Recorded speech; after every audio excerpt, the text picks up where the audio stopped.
볼지어다. 그가 구름 타고 오시리라. 각 사람의 눈이 그를 보겠고 그를 찌른 자들로 볼 것이요 땅에 있는 모든 족속이 그로 말미암아 애곡하리니 그러하리라. 아멘. 주 하나님 이르시되 나는 알파요 오메가라. 이제도 있고 전에도 있었고 장차 올 자여 전능한 자라 하시더라. 참 어려운 말인데 해석이 가능한 사람, 오늘 본문에 해석이 가능한 사람 있을까?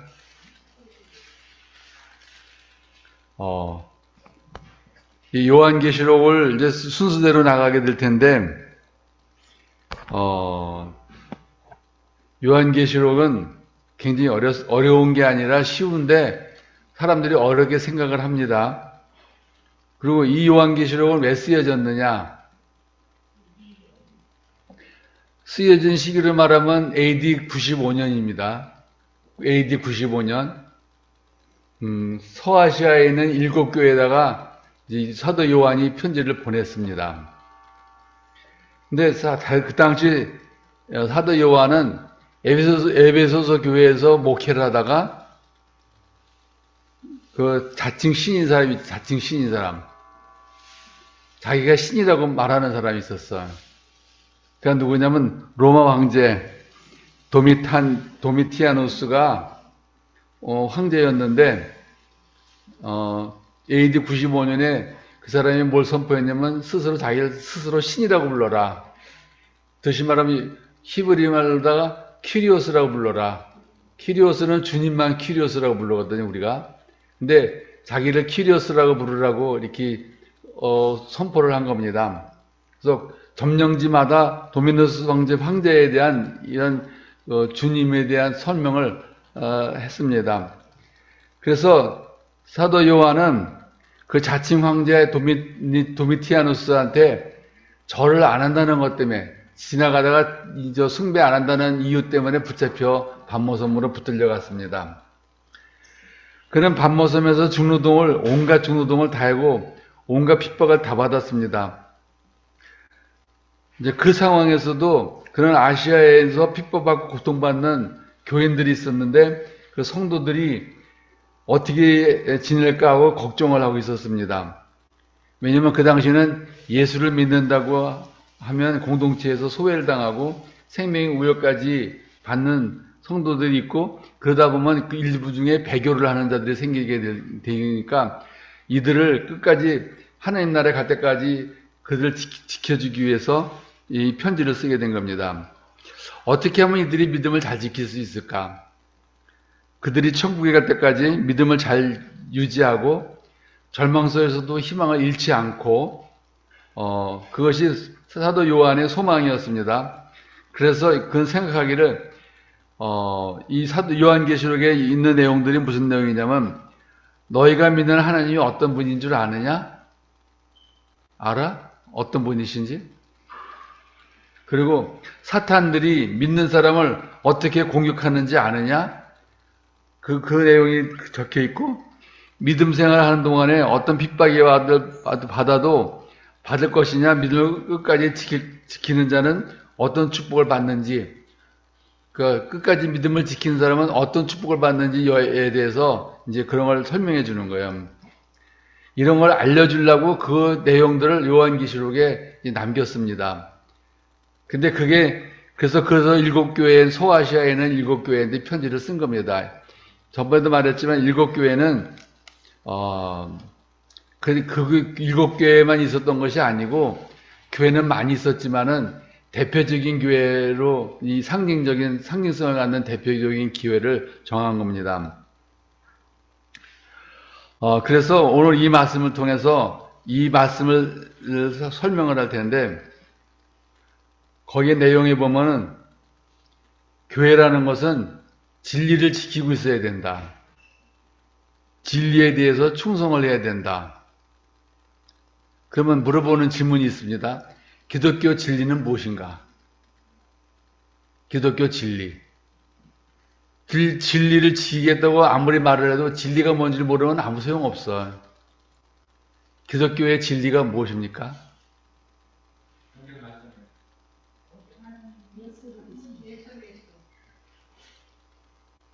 아주 각자 방언들을 하네. 맞는 얘기인데 다 틀렸어. 기독교 진리는 조직신학이야. 조직신학책 보면 하나님은 누구시냐, 무슨 일을 하셨냐, 예수가 누구냐, 예수는 무슨 일을 하셨느냐, 천국, 그리고 성령론, 지용, 그다음에 뭐지? 인간론, 이제 그런 것들을 설명해 주는 거예요. 그거를 있는 기독교에서 주장하는 대로 믿는 게 진리야. 이걸 안 믿으면 기독교인이 아니에요. 아무리 교회를 다녀도. 이걸 믿는 사람만이 기독교인이냐. 그래서 요새 얘기는 그 교회의 진리를 위해서 충성해야 되는데 그 충성하기 위해서는 목숨 걸어야 된다. 기독교의 복음을 위해서 자기 목숨을 걸어야 한다는 거예요. 디모데후서 4장을 찾아보실래요? 디모데후서 4장 6절에서 7절. 한번 크다랗게 읽어봐. 찾은 사람이에요. 디모데후서 4장 6절에서 7절의 말씀. 읽어봐요. 현재와 같이 내가 벌써 도우시고 나의 떠날 시각이 가까웠도다. 나는 선한 싸움을 싸우고 나의 달려갈 길을 마치고 믿음을 지켰더니. 네, 됐어. 난 사진 찍는 줄 알았더니 성경 찾았구나. 거기 보면 달려갈 길을 다 마치고 나서 믿음을 지켰으니라고 사도 바울이 말합니다. 믿음을 지켰다고. 여기서 믿음을 지켰다고 말할 때 이 믿음이 무슨 믿음이에요? 무슨 믿음?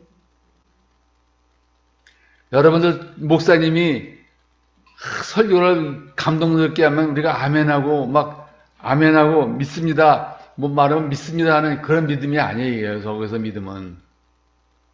사도 바울이 말할 때 믿음을 지켰으니 하는 믿음은 뭐냐면 다른 말로 하면 복음을 지켰으니 내가 죽는 날까지 복음을 지켰다. 많이 배반할 수도 있었지만은 끝날 죽는 날까지 내가 복음을 지켰다는 사도 바울의 고백입니다. 그래서 여기서 무슨 말이냐면 하나님이 믿음을 지켰다는 건 사도 바울아 이제 내가 너한테 복음을 줄 테니 이거를 잘 맡아서 관리를 해라 하고 위탁한 거예요. 그래서 위탁물이야, 복음물이. 복음을 위탁했던 건데 위탁물이라는 것은 바로 복음이다.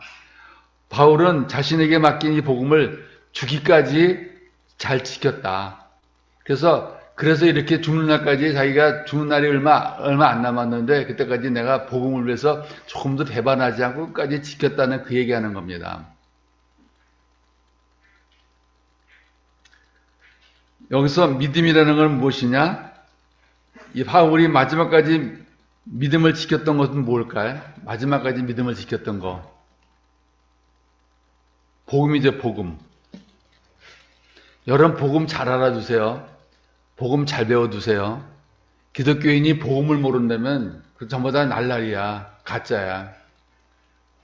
복음도 모르면서 어떻게 자기가 그리스도인이라고 말할 수 있겠느냐? 기독교인이 진리를 모르면서 어떻게 기독교인이 진리도 모르면서 사람이 크리스천이라고 말할 수 있겠느냐 그 얘기입니다. 근데 의외로 기독교의 복음이 뭔지 모르는 사람이 꽤 있더라는 거예요. 들어보면 알아. 들어보면 아는데 그게 뭡니까 하고 물어보면 답을 못해. 그리고 그 복음을 마지막까지 사도 바울은 마지막까지 지켰다. 그러니까 그것은 하나님으로부터 복음을 잘 지키라고 위탁받았는데 사도 바울이 그걸 위탁받은 것을 복음을 끝까지 잘 지켰다는 얘기예요. 사도 바울이 마지막에 어떻게 죽냐면은 붙잡혀가지고 로마 근교에서 그 근처구에서 이런 돌이 있는데 돌에다가 머리를 내놓고 도끼를 쳐서 머리가 잘려 참수형을 당한다고 그래. 근데 그 돌이 지금도 보관돼 있어요. 기념으로. 그리고 성경에 보면 복음이라는 걸 지키려고 하다가 목숨을 바친 사람이 꽤 있더라는 거예요. 서머나 교회에 살았던 폴리갑이 그 복음 지키느라고 화형당한 거야. 하나님이 나한테 거짓말을 안 했는데 내가 어떻게 그를 배반할 수 있겠느냐 하면서 그대로 불에 타 죽었거든요. 오늘 카톡에 들어왔어. 무슨 카톡에 들어왔냐면은 중국에서 가정교회를 지키는 무슨 진 목사님이 있는데 무슨 중국 사람이래, 조선족. 이 사람이 붙잡혔어. 근데 붙잡혔는데 30명이 몽땅 잡혔어. 30명하고 200명하고. 가정교회를 꾸렸다는 이유 때문에 중국 등한국한테 잡힌 거예요. 그래서 그들을 위해서 기도를 해달라고 연락이 왔어. 왜 잡혔겠어요? 그 사람들은 끝까지 복음을 지키다가 잡힌 거라고. 끝까지 예수 안 믿겠다고 배반하면 되잖아요. 근데 그걸 배반한다는 말을 못 해가지고 잡힌 거야. 이 카톡에 올라와서 띄워드릴게요. 그리고 그 당시는 진리 싸움하면서 무너진 사람이 얼마나 많았겠느냐. 배교를 한 사람이 얼마나 많았겠느냐. 왜냐면 끝까지 예수님을 믿으면은 불이익을 무진장 많이 당했어요. 그래서 항상 그 로마 황제한테, 글라티누스한테, 황제 동상 같은 데나 이런 데다가 키리오스 잘 주무셨습니까? 이 인사를 드려야 돼. 사도 바울이, 사도 요한이 이 소리 안 했다가 붙잡혀갔어. 요한이 살던 시대는 크리스찬들이 엄청나게 핍박을 받던 시절입니다. 그 황제가 자기가 스스로 신이라고 자기 아들도 신이고 자기도 신이고 그래가지고 신이라고 동상도 만들었어. 다음 시간에는 제가 그 동전을 보여드릴 텐데 그렇게 해가지고 우상숭배가 굉장히 심했다는 거예요. 여러분 로마 황제한테 황제님, 주님 하고 말할 수 있겠어요? 지금 다시 말하면 지금 권력자한테 주님 하고 이렇게 인사 머리 굽혀서 절할 수 있겠느냐고. 주님 이외의 다른 대상한테. 크리스찬들이란 된다는 것은, 그 당시 크리스찬이 된다는 것은 굉장히 고통스러운 일이었습니다. 요한도 유배를 갖고 거기서 투옥당하고 중노동을 경험했으며 많은 크리스찬들은 아주 잔인하게 살해를 당했었다. 이런 형편 속에서 필요한 것은 용기와 희망을 유지해가는 용기와 희망이 유지해가는 게 필요한데, 그걸 유지해 나가는 방법은 뭐냐면 하나님이 그런 분이 아니라는 것을 입증해야 돼요. 그러니까 사도 요한은 구약을 통달한 사람이야. 보니까 이 문장을 보니까 요한계시록에는 구약이 많이 나와요. 그런데 구약에 예를 든 이유는 뭐냐면 구약에 나타나던 하나님은 절대로 믿는 자와 충성하는 자를 배신하지를 않았다는 걸, 끝까지 지켰다는 그 하나님의 모습을 그려주는 거예요. 그래서 우리가 과거를 기억하는 일은 우리가 그거에 대해서 사도 요한이 구약에 대해서 정통을 했는데, 그거는 그만큼 우리가 믿는 하나님이 우리를 그리 쉽게 버리는 하나님이 아니시라는 걸 입증하기 위해서 그 말을 이용했습니다. 요한계시록에 보면은 요한복음, 요한계시록에는 되게 구약 성서를 많이 예를 들었어요. 오늘도 이제 구약이 나올 텐데, 요한은 구약 성서에서 하는 방법은 뭐냐면 하나님은 결코 과거에 아무도 실족하지 않게 했다는 거. 믿는 자를 누구도 실족지 않겠다는 거. 출애굽할 때부터 포로 시대 때부터 뭐가 나오든 간에 그들이 한때는 역경을 당했지만 하나님을 믿었을 때 하나님은 그들을 끝까지 품었다는 겁니다. 그런 하나님을 여기서 요한계시록에서 보여주고 싶은 거야.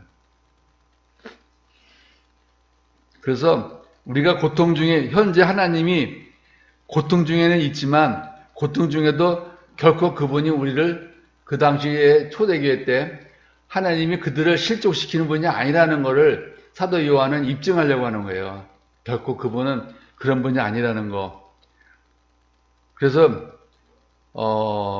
그리스도께서 재림할 때 고통 중에 있는 그리스도인들은, 많은 크리스찬들은 잔인한 적의 손에서 많이 구출해낸다는 거예요. 그리스도 적은 누굽니까? 예수 안 믿거나 잘못 믿는 사람이 그리스도의 적이지 누구야? 여러분이 그리스도 적인지도 모르죠.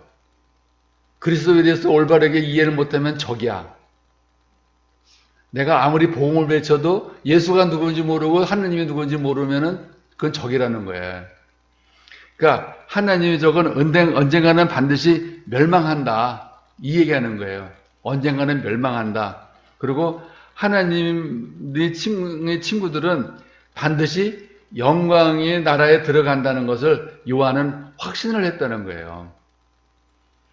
그러려고 요한계시록 쓴 거예요, 이거. 요한계시록에 문자가 어렵지만은 요지는 간단해.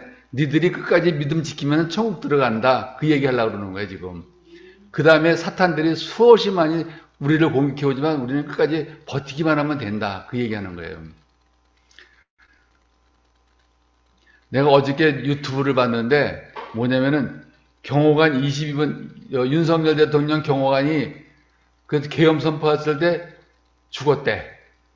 여자 경호원인데 53세. 그 죽었는데 그때 천국에 올라간 거야. 그러니까 22분 만에 깨났어. 근데 그 사람이 간증하는 걸 보니까 완전히 요한계시록이야. 유튜브에 그냥 나와 있어요. 뭐라냐면 경호관이 22분 사망 후 윤석열의 모습과 하늘의 계시라는 제목으로 떴는데 그걸 보면서 앞으로 우리나라가 어떻게 될 건지 어떤 과정을 겪어왔는지 그거를 보여주더라는 거예요. 하나님 예수님이 자기한테. 그걸 들으면서 어쩌면 이렇게 요한계시록하고 똑같냐 하는 생각을 해봤습니다.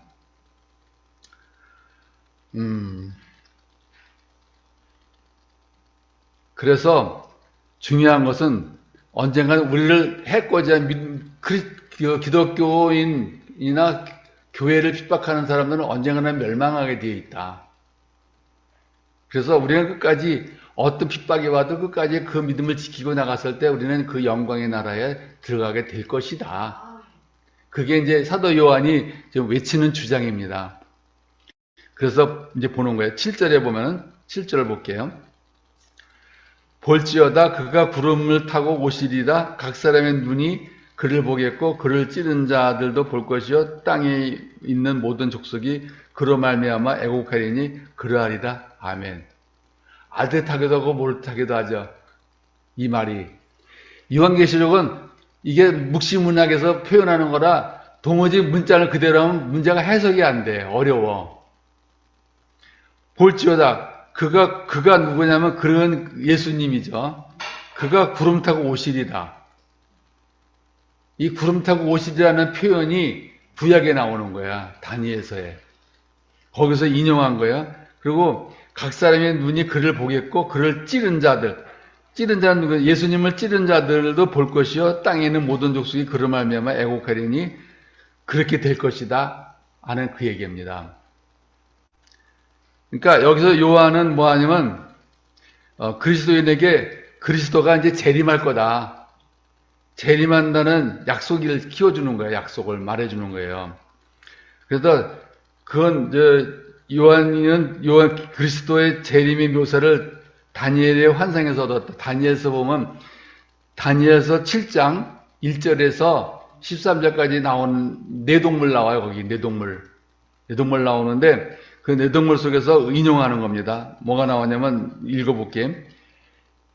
바벨론 벨사살 왕 원년에 다니엘이 그의 침상에서 꿈을 꾸며 머릿속으로 환상을 받고 그 꿈을 기록하며 그 일이 대략을 진술하니라. 다니엘이 진술하여 이르되 내가 밤에 환상을 보았느니 바람에 네 바람이 큰 바다를 몰려오더니 큰 짐승 넷이 바다에서 나왔는데 그 모양이 각각 다르더라. 첫째는 사자 같은데 독수리 날개 같더니 내가 보는 중에 그 날개가 뽑혔고 그 땅에서 들려서 사람처럼 두 발로 서서 서게 함을 받았으며 또 사람이 마음을 받았더라. 그리고 이제 뒷구절은 생략합니다. 여기서 보면 네 동물이 나오거든. 우리 다니엘서 다 읽었지만은 다니엘서 읽어보면서 네 동물 얘기가 나와요. 네 동물이 그 다니엘의 환상 속에서 나오는 거예요. 그러면 이 네 동물이 뭘 의미하는 거냐? 거기서 독수리 날개를 가진 사자 같은 정권은 무엇이냐면 정권인데 그 바벨론이에요. 바벨론. 그 바벨론이 망한다는 거예요. 7장 4절의 말씀처럼. 그 다음에 나오는 거는 그 중동 지방의 역사를 쭉 보면 알아요. 그 다음에는 흉악 같은 곰 같은 정권이 페르사가 망한다는 거예요. 또 7장 5절에 그 다음에 6절에 보면 날개 돋은 표범과 같은 시랍이 망한다는 거예요. 근데 지금 시점에서 요한은 이 시점에 지금 누구의 핍박을 받고 있는 거예요? 로마 제국의 핍박을 받고 있는 거예요. 로마 제국이라고 표현할 수가 없는 거야. 그래서 뭐라고 표현하냐면 표현할 수 없을 만큼 무서운 이를 가진 야수인 로마가 망한다는 거예요. 또 지금은 저렇게 득세하지만 언젠가는 로마가 망할 거라는 이 네 가지 동물을 비유를 들어서 다니엘서는 이미 그 전에 얘기했듯이 사도 요한이 다시 인용하는 거예요. 이거 구약에서.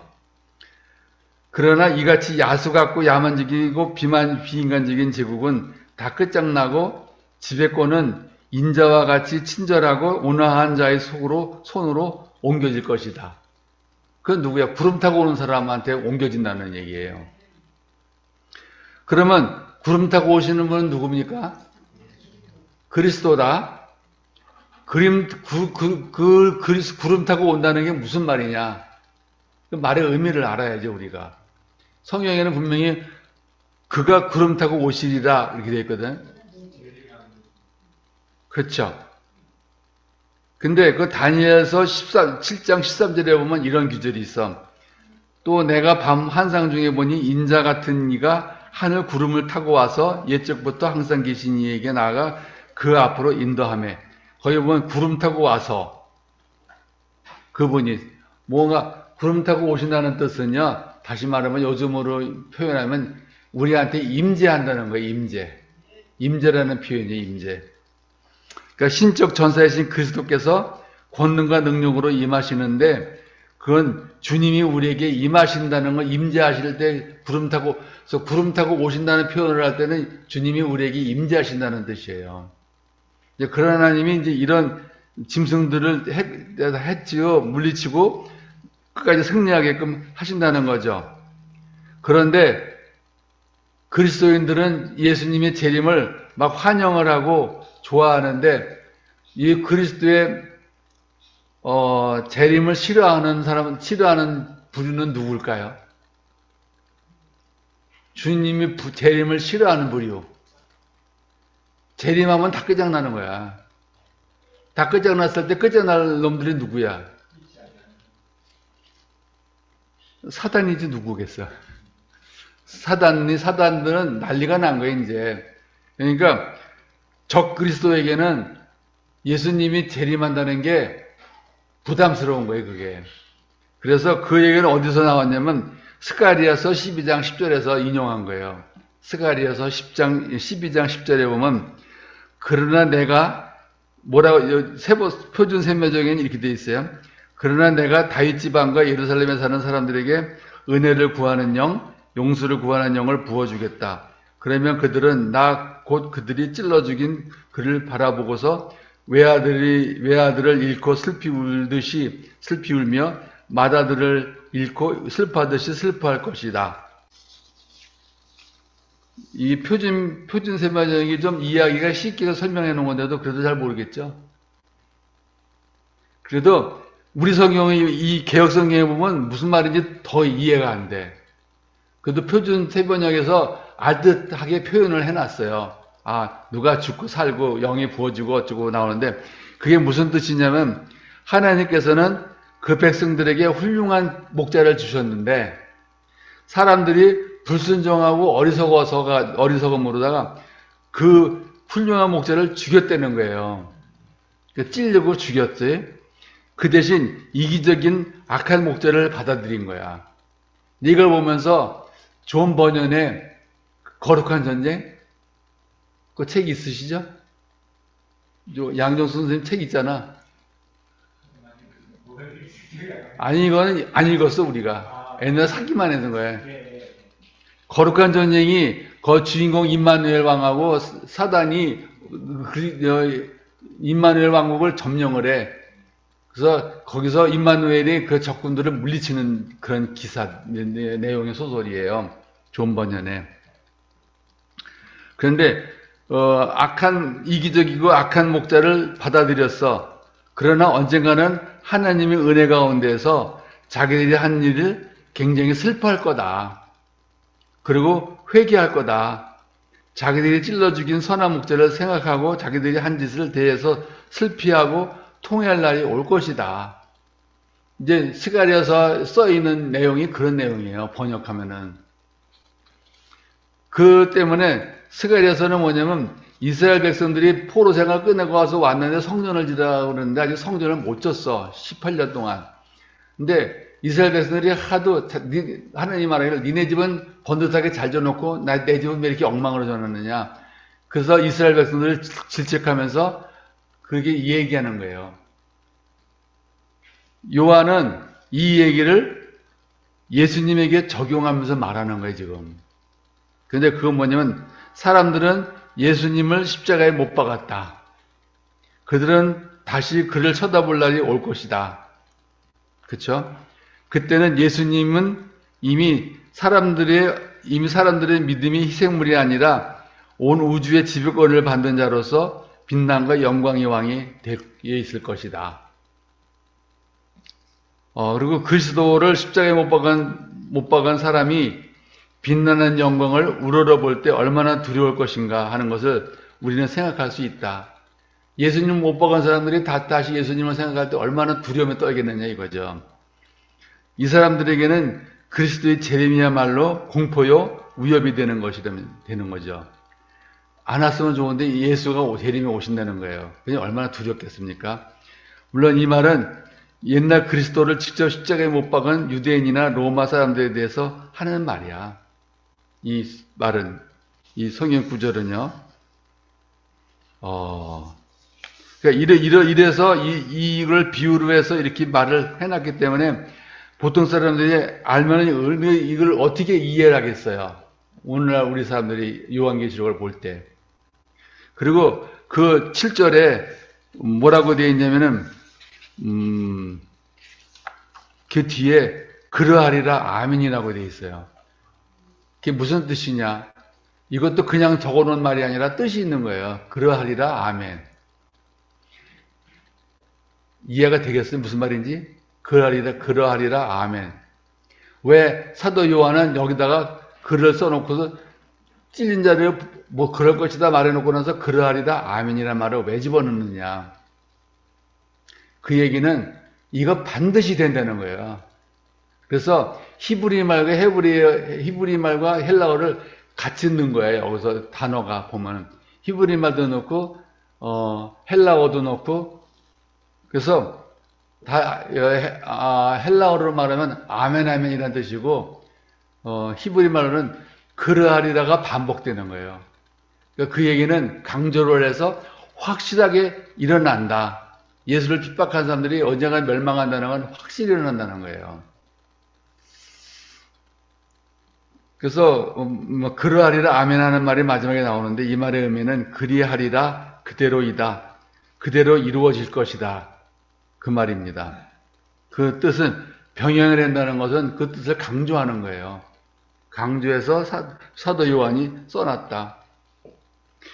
그 다음에 이 말에 대해서 보증을 하는데 사도 요한은 보증을 하는데 그 하나님을 보증하는 거예요.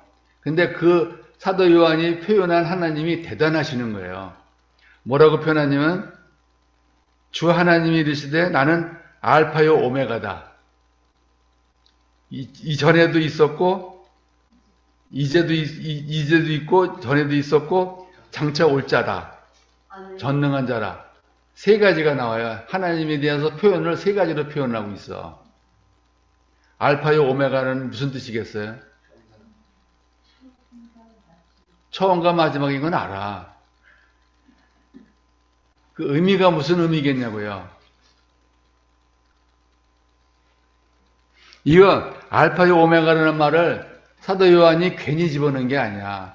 하나님은 어떤 분이냐는 것을 알려주기 위해서 이 사람들한테 일곱 교회에 보냈을 때 이 사람들은 이 말을 하면 알아들으니까 이 말을 쓴 거예요. 로마 사람들은 못 알아들어. 이가 로마 편지를 받는 사람들은 이 말을 했을 때 그 말이 무슨 뜻인지를 알아들은 거거든. 알파요 오메가도 지금도 있고 이전에도 있었고 장차 올 거다. 나는 전능자다. 그렇게 말을 하면 사도 요한이 말하려고 하는 그 의도를 아는 거예요. 그러면 그 하나님이 이제 보증을 한다는 거야. 끝까지 적 그리스도를 멸망시키고 예수를 끝까지 믿는 사람은 영광스러운 나라에 들어갈 수 있는 것을 보증하는데 그거는 바로 이런 하나님이 보증한다. 그렇기 때문에 너희들은 실망하지 말고 낙심하지 말고 끝까지 지키라는 얘기예요. 왜냐면은 나는 알파요 오메가라는 건 무슨 말이냐면요. 알파라는 것은 히라버 그리스 말의 첫 글자야. 그리스어를 배울 때 히랍 말을 배울 때 제일 먼저가 알파가 나와요. 그리고 오메가는 맨 마지막 글자야. 알파 오메가는 첫 글자야 마지막 글자예요. 알파에서 오메가라는 말은 절대적으로 완전하다는 걸 의미하는 거예요. 절대적으로 완전하다는 걸 의미하는데 히브리 말로 글자는 히브리 글자는 뭐냐면 히브리 글자는 알파벳은 첫 글자가 알프렛이에요. 알프렛. 그리고 끝자는 타우라고 끝나요. 타우. 그 알프렛과 타우. 그래서 히브리 말에는 뭐가 있냐면요. 그런 말이 있대. 랍비들이 흔히 쓰는 말이 있는데 아담은 범죄하였고 아브라함은 율법을 알프렛에서 타우까지 지켰다. 완전히 지켰다는 얘기를 하는 겁니다. 완벽하게. 그리고 또 무슨 말이 있냐면 이스라엘 말에는 하나님께서는 이스라엘을 알프렛에서 타우까지 축복하셨다. 처음부터 끝까지 완벽하게 축복하셨다는 거예요. 그 의미를 이렇게 설명해 준 거야. 그래서 그 말은 무슨 뜻이냐면요. 알파요 오메가다라고 하는 말은 뭐냐면 아무것도 결함이 없는 완전하신 분이 하나님이시다. 그분이 너희들을 이제 보증해 준다는 거예요. 그런 뜻을 나타내는데 하나님은 절대적으로 완전하시며 그분에게는 결함이 없으시다는 뜻이다. 우리가 믿는 하나님은 그 안에 있는 그 모든 것이 있으며 그분에게는 아무런 결함이 없으신 분이다. 우리는 결함투성이에요. 아무리 잘난 척해도 우리 안에는 결함투성이야. 근데 그분에게는 그런 것이 1.1핵도 없다는 거예요. 하나도. 그런 완벽하신 분을 갖다가 알파요 오메가라고 표현을 한 겁니다. 그러면 하나님은 또 두 번째로 하나님은 이제도 있었고 전에도 있었고 장차 오실 자이다. 이건 무슨 뜻이냐? 뭘 설명하기 위해서 이 말을 썼거든. 이제도 있고 전에도 있었고 장차 오실 이가 바로 하나님이시다. 그러면 하나님이 무엇에 대해서 설명하시려고 하는 거예요? 그러니까 우리가 믿는 하나님을 이해해봐. 우리가 믿는 하나님이 어떤 하나님인지. 그 하나님을 표현하기가 뭐하니까 이제도 있었고 이제도 있고 전에도 있었고 장차 오실 분이다. 그 말은 하나님은 영원하시는 분이라는 뜻이에요. 영원하신 분. 시간을 초월해서 영원하신 분으로 있었다는 얘기거든요. 그러니까 하나님은 영원하신 분이라는 걸 의미합니다. 하나님께서는 시간이 시작되기 전에도 계셨으며 지금도 계시며 시간이 끝나는 날에도 계실 겁니다. 시간을 초월하신 분이라고 얘기하잖아요. 하나님은. 그렇게 배웠죠? 1대1 하거나 모를 때 그렇게 배웠잖아요. 하나님은 시간을 초월하신 분이라는 걸 우리가 배웠어요. 그걸 얘기하는 거예요. 하나님은 오늘날까지 그를 믿는 모든 사람들이 하나님이셨으며 지금 우리들이 믿을 수 있는 하나님이십니다. 그러니까 옛날에도 구약 시대 때도 그 하나님이 지금까지 너희의 고통을 알고 계시는 분이 바로 그 하나님이다. 그러니까 조금도 달라진 분이 아니시다는 걸 얘기해 주는 겁니다. 지금. 장래의 어떤 사건이나 시간도 이 하나님으로부터 우리를 떼어낼 수가 없다. 그러니까 만세 전부터 계신 하나님이 만세 후에도 우리랑 같이 함께 계시잖아요. 우리랑 함께 계시는 거야. 그러니까 지금 우리가 만나는 하나님은 아브라함의 하나님이야. 야곱의 하나님이고, 야곱 옛날 사람이니까 에이 부르지 말. 2500년 전의 사람을 우리가 불러서 뭐 하겠어요. 근데 그 하나님, 그때 불렀던 하나님이 지금 우리가 부르는 하나님하고 똑같은 하나님이라는 거예요. 완벽하고 뭐 영원하신 분. 그리고 또 하나는 마지막으로 하나님은 전능자시다. 전능자가 무슨 뜻이에요?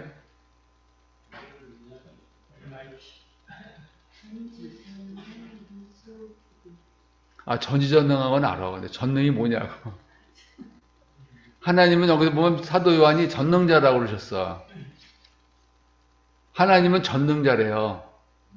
그게 무슨 뜻이냐, 우리에게 주는 메시지가 뭐냐. 모르겠어요? 그러니까 우리가 이 성경을 읽을 때 그냥 보면 그냥 전능자십니다. 하나님이 이르시되 나는 알파요 오메가라, 이제도 있었고 전에도 있었고 장차 오실 자라, 전능자라고 그냥 읽어버리고 넘어가 버렸어. 근데 그 뜻을 하나하나 헤아리니까 이건 어마어마하게 놀라운 뜻이 들어있는 거, 이 속에. 전능자란 무슨 뜻이냐면은 주님은 모든 것을 지배하고 계시다. 지배하고 계시면서 모든 것을 통솔하시며 모든 것을 장악하고 계시다는 뜻이에요. 하나님 손에서 벗어날 것이 없는 거야. 그게 전능이야. 박기경이가 하나님 손에서 벗어날 수 있어요? 그러니까 전능자의 손에서 벗어날 수가 없는 거예요. 우리는. 그러니까 본인에게 좋은 일 나쁜 일 생겼을 때도 그건 전능자의 손아귀에 달려있는 거야. 우리에게 나쁜 일이, 안 좋은 일이 벌어졌어도 하나님 손에 있는 거예요, 그 얘기는. 그래서 우리가 믿는 하나님이 이런 분이라는 거고, 그 당시 초대교회 때, AD 95년대 초대교회 때, 터키에 있는, 소아시아에 있는 교인들의 들려준 하나님, 믿었던 하나님이 이 하나님이라는 거예요. 사도 요한은 이 하나님을 얘기해 주고 싶은 거야. 너희가 믿는 하나님은 어떤 하나님인 줄 아니? 이런 하나님이란다. 그러니 조금 더 의심하지 말아라. 너희들의 핍박이 끝만 된다. 왜냐면 그때는 그 핍박을 받으면 뭐가 있냐면 공동체에서 제껴져. 공동체에 못 어울려요. 그리고 경제 공동체가 있었는데 경제 공동체가 있었는데 주님은 황제는 주님이십니다라고 말하는 사람만 어울리는 공동체가 있었어요. 관리 공동체라고. 그러니까 예수 믿는 사람은 관리 공동체에 못 들어가. 왜냐면 로마 황제를 보고 주님이십니다가 말을 안 했거든요. 예를 들면은 그 공동체에 들어가면 그거는 돈을 대출해 줄 때 싼 값에 대출을 해주는데 그 공동체에 없는 사람이 와서 돈을 빌리면 굉장히 높은 이자를 받아. 그럼 그거 감당하지 못하죠. 우리 자식에게 가난을 물려주는 거야. 그 공동체에서 생활을 못하고. 그러니 사람들이 먹고 살기 위해서라도 예수님을 배반을 했을 거 아니에요. 그런 속에서 끝까지 그 자기 믿음을 지키고 나가는 사람에게 얼마나 힘들었겠어. 막 핍박당하고, 그 당시는 예수 믿는 사람을 잡아다가 이게 뭐야, 횃불 삼아서 그냥 태워 죽이는 거야, 태워. 그러니까 사람을 기둥에 매달아 놓고 그냥 불질러 버리는 거예요. 그래가지고 야간에 횃불로 삼아버렸어. 그런 거. 뭐 코를 베거나 몸을 베서 뜨거운 샘물에다가 집어넣는 거. 뭐 이런 끔찍한 고문. 지금은 상상도 못하는 고문들이 그 당시 있었거든요. 예수 믿었다가 잡히면은 이런 고난을 받는 거예요. 그러니 어떻게 배반을 안 하고 버텨? 그러니까 배반할까봐 사도 요한은 걱정이 되니까 이들한테 계속 끝까지 너희들이 이 믿음을 지키라고 말하는 거예요. 여기 배반 안 할 사람만 앉아있네. 진짜 여러분 배반 안 하고 끝까지 믿음 지킬 수 있어요? 어떤 핍박이 와도? 어떤 핍박이 와도 힘들어도 견딜 수 있겠느냐? 그래서 여러분들이 매일 아침 같이 큐티 하는 거는 잘하는 거예요. 왜냐하면 큐티를 하면서 큐티를 한다는 얘기는 즉 다시 말하면 하나님과 교제하는 시간이거든. 하나님과 교제하는 것이 교제라는 시간에 우리가 하나님을 생각하고 그 하나님이 우리에게 능력을 부어주는데 우리가 어떻게 그 하나님을 배신을 할 수가 있어요. 그러니까 매일 큐티하는 사람은 하나님을 배신할 수가 없는 거야. 그래.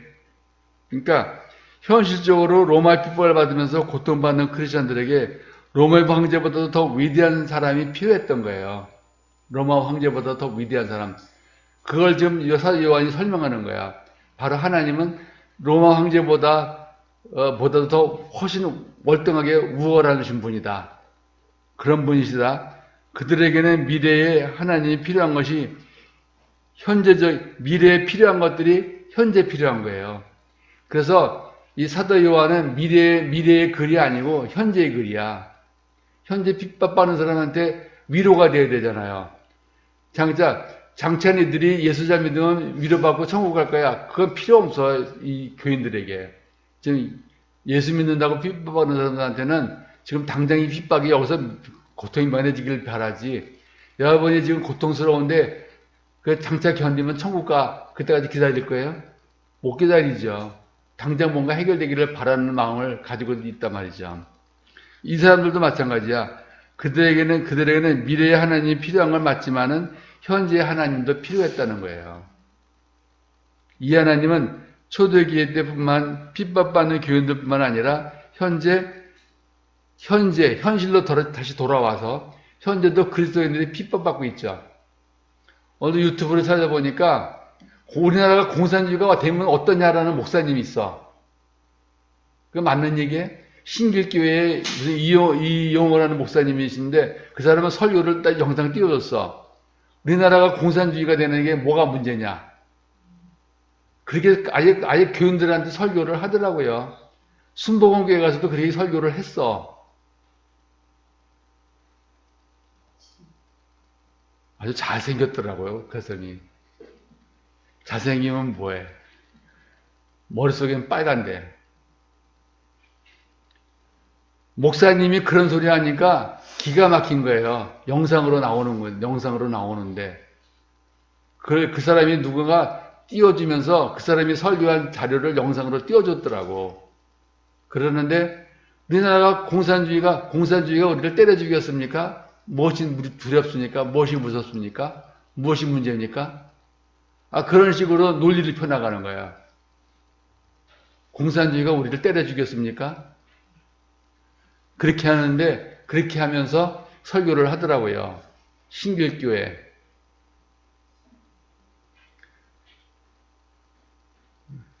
그러니까 유튜브 보면 참 재밌어. 좌파적인 연예인, 우파적인 연예인, 서로 막 나면서 아주 극심해 요즘 그 분쟁이, 그 이념적인 논쟁이 유튜브에서 아주 심하게 나오더라고요. 그리고 거기에 좌파적인 목사, 우파적인 목사, 또 이름 명단까지 나오네 또.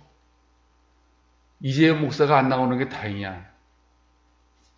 옛날엔 이재용 목사가 또 좌파 목사라고 찍혔잖아. 오늘의 교회가 좌파 교회가 되고, 그래서 그런 찍힌 적이 있었었는데 지금은 또 안 나오더라고요. 또 그것이.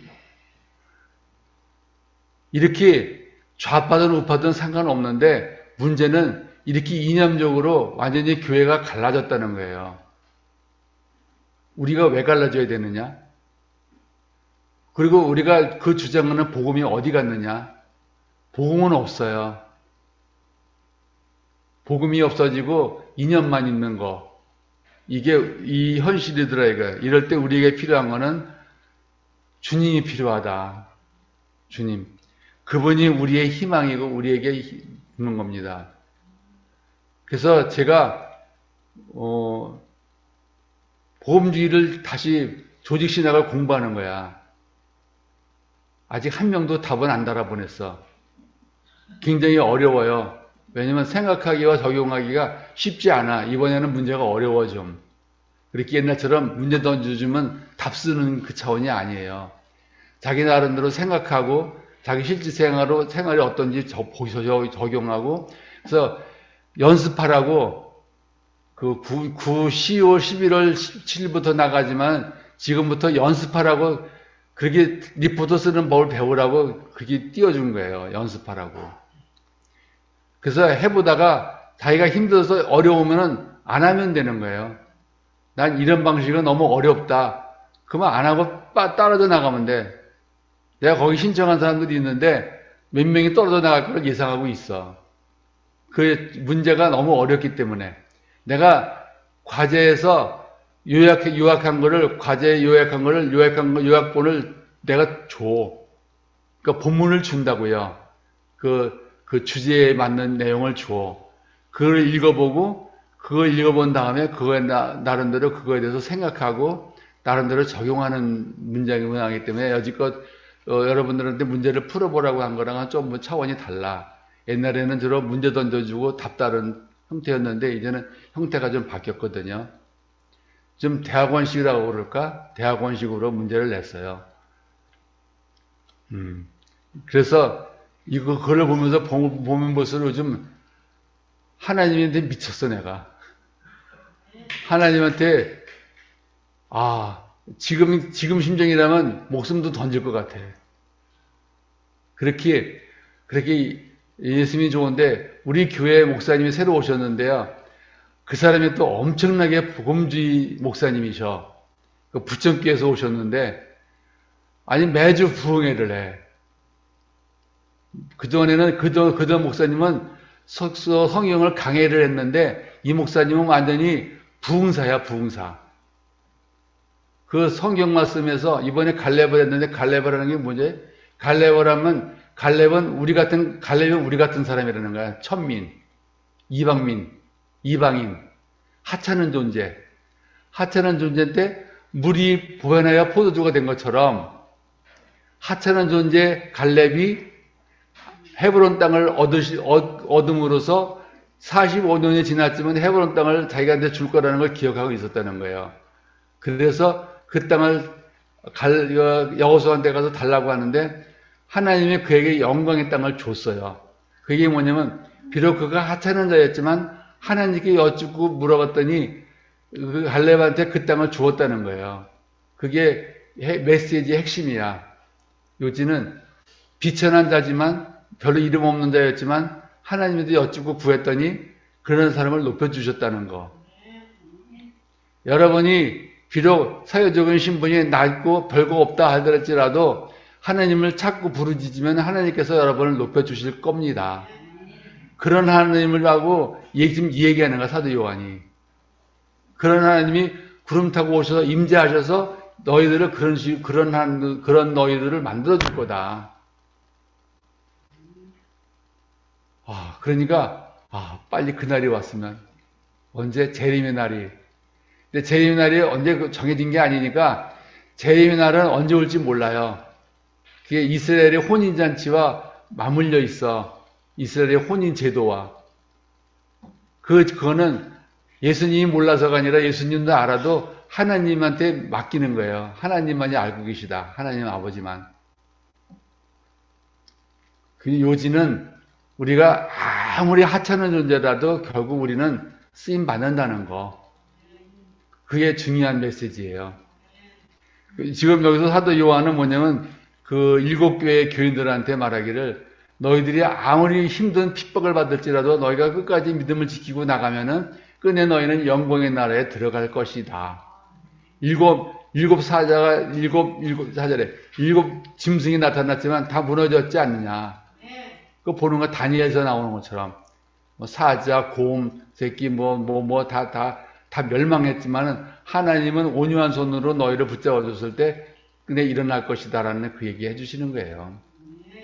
그래서 여러분이 끝까지 복음을 지키면서 나갈 수 있기를 원합니다. 예.